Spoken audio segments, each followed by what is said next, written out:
സ്വർണ്ണക്കടത്ത് കേസുമായി ബന്ധപ്പെട്ട ഹർജിയിൽ ഹൈക്കോടതിയിൽ സർക്കാരിന് തിരിച്ചടി. ജുഡീഷ്യൽ കമ്മീഷനെതിരെ ഹർജി നൽകാനുള്ള അധികാരം ഇഡിക്കുണ്ടെന്ന് ഹൈക്കോടതി.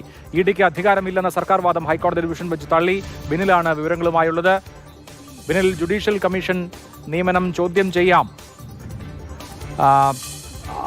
അതിനെതിരെ ഹർജി നൽകാം എന്ന് ഇപ്പോൾ കോടതി പറയുമ്പോൾ എന്താണ് അതിന്റെ പ്രാധാന്യം?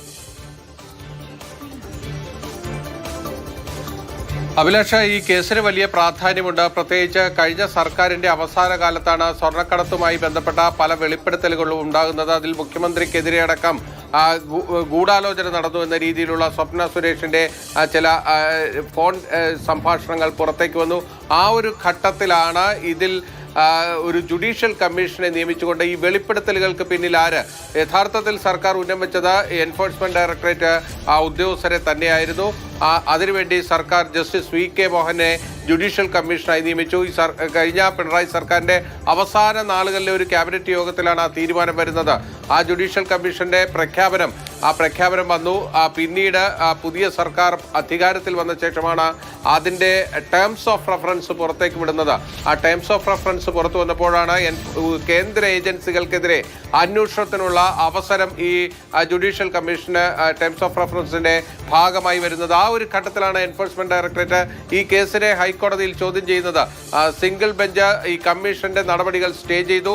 അപ്പോൾ സർക്കാർ ഉയർത്തിയ ഏറ്റവും പ്രധാനപ്പെട്ട വാദം എൻഫോഴ്സ്മെന്റ് ഡയറക്ടറേറ്റിന് ഇതിനെ ചോദ്യം ചെയ്യാനുള്ള നിയമപരമായ അധികാരമില്ല എന്നതായിരുന്നു. അതാണ് സർക്കാർ ഡിവിഷൻ ബെഞ്ചിന് മുന്നിൽ അപ്പീലായി നൽകിയത്. ആ അപ്പീലാണ് ഇപ്പോൾ ഹൈക്കോടതി ഡിവിഷൻ ബെഞ്ച് തള്ളിയിരിക്കുന്നത്.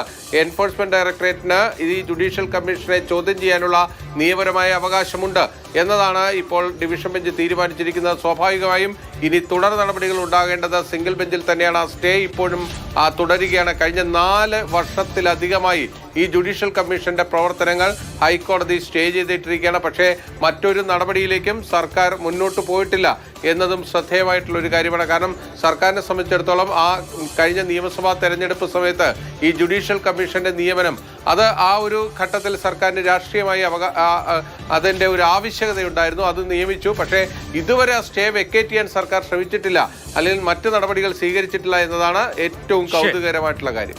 ശരി, ബിനിലാണ് വിവരങ്ങൾ നൽകിയത്.